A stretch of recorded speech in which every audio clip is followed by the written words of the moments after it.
Episode 6 of the Boondocks. The random Finnish guy from Europe, Nordic guy, white guy watching the Boondocks episode 6 and giving my input as a complete foreigner who doesn't understand your culture or anything that happens in that land called the US of A. Anyway, just watched episode 5. Really interesting take on criminal stuff and fears and even the news, honestly, what's happening with terrorism. But now with episode, that was also kind of outlandish. At least the beginning was very outlandish, so it kind of didn't follow my pattern completely of outlandish crazy episode and then more of a character driven episode, but I guess it was still kind of character. We did follow a new character, or not a new one, but another character very deeply, so kind of. To keep this intro very short, let's go with episode 6. Africans fighting racism and oppression, or Afro, if you will.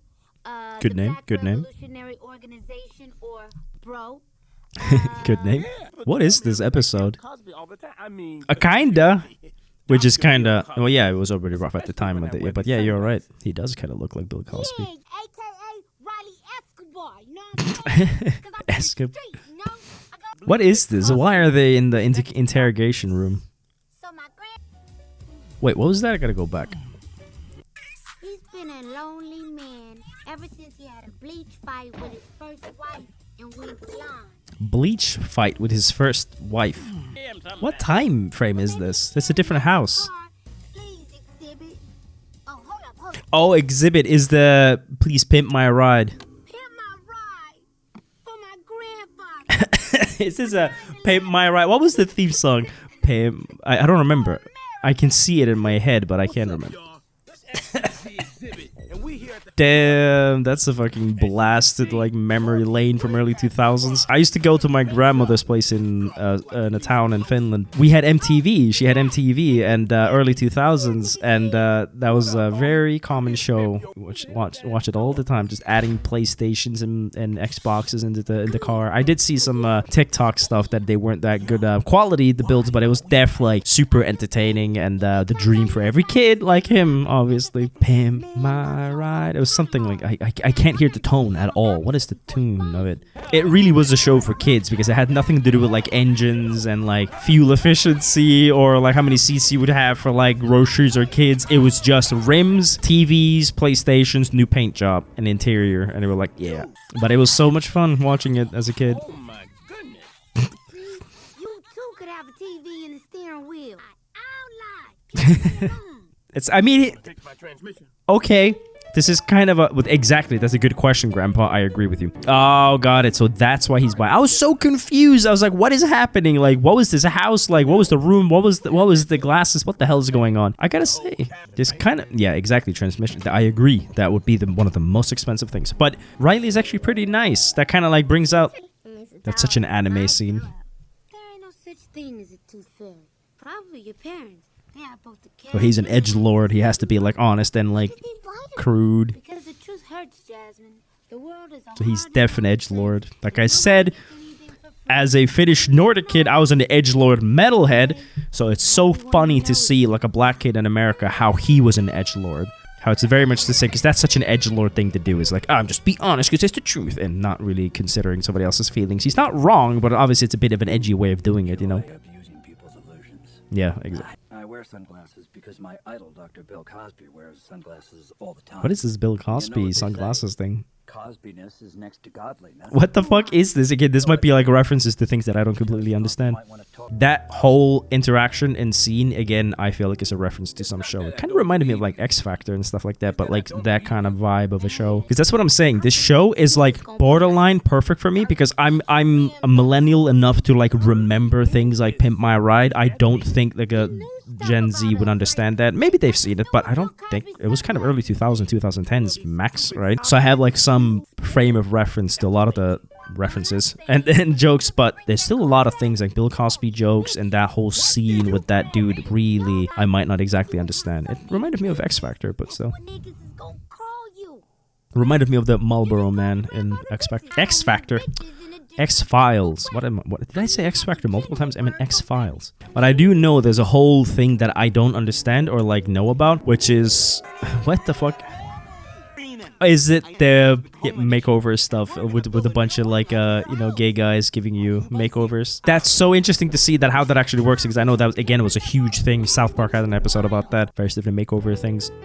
The fuck was I saying? Hip hop and rap. There's a lot of like conspiracy theories about a lot of like influential black guys being like killed by the government, stuff like that, and I really don't understand that. Like quite frankly, like as just a foreigner, as a Finnish guy, I don't get that. But I've heard enough references to that, so I don't know if not Riley, Huey's interaction was about that. I don't know. I'm being just upfront about like my questions and my confusions and things that I do know and I don't know. So whenever I'm wrong, just let me know, because I want to know. I'm curious. That's why I'm watching the show. He doesn't have to lie about that. That is true.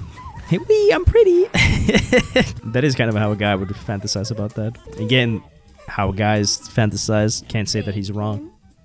Bacon. It's a shelter, not a prison. Beat it. Little bastard. True, Riley is an asshole. But I was gonna say that, yeah, Riley is kind of nice for like helping their grandpa, but I guess he's trying to get stuff for himself as well. But still, what is this a reference to? Can somebody let me know? What is this thing? Who's that voice actor? He sounds familiar too. I think there's a lot of reference, cameos for a lot of people who are acting here. Did you notice That guy was somebody I know. Wasn't really looking. Sorry.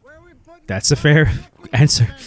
Like, what the fuck would I be looking? Everything we see is a false reality. It's like He's so deep. The Matrix, whatever you want to call He's so it. deep and edgy. Oh yeah, he would work for work to be a homeless man. Yeah. Hey, the cleanest color folks you ever did say.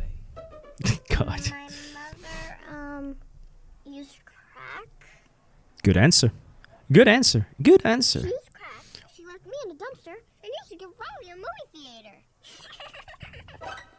Now I'm thinking about the movie Repossessed, because I think that's where that. Good answer. Good answer is from. No, I don't mean like the Tooth Fairy. Well, Sounds like the Tooth Fairy to me. that's what I'm saying. You're not wrong. Agents, and I can't believe in the Tooth Fairy. It's a completely fair. Completely fair. Eat something out of a dumpster, you street urchin. Damn, that was kind of rough. Freeman's watermelon patch. Oh yeah, let's see how that's gonna be. The reveal was the best part of Pimp My Ride. Pimp My Ride. I can't hear it. I can't hear the tone in my head at all. It looks nice. Looks nice. But that's what they want. They want that large reaction. Which Finnish people are horrible at, by the way. Whenever in Finland we have these kind of TV shows, it's so awkward. We still like reveal like a summer cabin. We had like a summer cabin show, and they would like reinvent their summer cabin and stuff like that. And whenever they reveal it, the Finnish people are like, "Yo, nonni, yo, totta." Niinpä. And they're always expecting you to be like, thank you, thank you, thank you. And the Finnish people don't do that. That's not a part of our culture. That was always so awkward watching like this bunch of Finnish guys being like, no need. Even I'm still doing too much. Like they wouldn't even do it that much. So are they in jail or booking or research because they were about to... Now the red is gone. Oh yeah, somebody told me in the videos that R. Kelly sang the song from Space Jam. The fuck is that song? That R. Kelly sang the song I Believe I Can Fly. I believe I can fly. And that really was a song. I remember as a kid loving that song. Like everybody, even like, I like know some of the lyrics and all that. So yeah. I believe I can fly. Alright, here's the invoice. And take your time with that. Looks like money gonna be tight around here for a minute. They got screwed. I guess the lesson is don't try to screw other people. Those are pretty nice. Just sell it. I mean, I guess he didn't want to sell it because it's his baby car. This is a reference to something. The wind blowing because it's so windy and dramatic. The White Shadow. I'm white. I'm shadowing you. It's very clever. Kind of a good name. Decided that you're a figment of my overactive imagination. Now who's hiding from reality? Who is that voice actor? Just because you're paranoid, Huey, doesn't mean we're not out to get you. So he really has an ego thing because I remember as a kid, myself, I would always like, I guess I would watch like Death Note, the anime, and be like, oh, that would totally be me. If I got the Death Note, I would be so clever about it. And I'm just like this average Joe. So I guess a lot of us people and guys have our own ego things. He has his own version. He clearly like watches a lot of like samurai movies and all that kind of stuff, all sorts of like media. So he's that edgelord, deep boy, very deep with his thoughts. Huey. Good night, Riley. Good night, Huey's imaginary secret agent friend. Such an asshole. I would slap the shit out of Riley. Huey's imaginary friend. friend tried to touch me in a private place. God, that was kind of funny. Beyond that, he's been kind of an asshole, to be honest. But this episode made me like Riley a bit more, because Riley has been a bit rough. Like he will just not let go. Quite frankly, I thought Riley was kind of more of a vehicle, like I said in some other episodes, of like showing how an ignorant, childish person would behave. I'm sure everybody could relate to being that little shithead sometimes, but I think this episode he was a bit more brought out to be a bit more nice and caring, and at least was like looking out for somebody else, and actually made pretty funny jokes and stuff like that. So that this episode made me like Riley a lot more. This was definitely a millennial episode. I feel like a lot of references, a lot of things you might have to know about to enjoy it. Really made me think of the cultural differences between Finnish people and American people, that whenever they want us to react very strongly to something, like as Finnish people in TV, we just don't. We're like, yeah. But beyond that, this was more of a calmer episode. That was a good way of continuing to more crazy events in the future. So thank you very much for joining me on this ride, and let's go with episode 7. Thank you very much. Bye.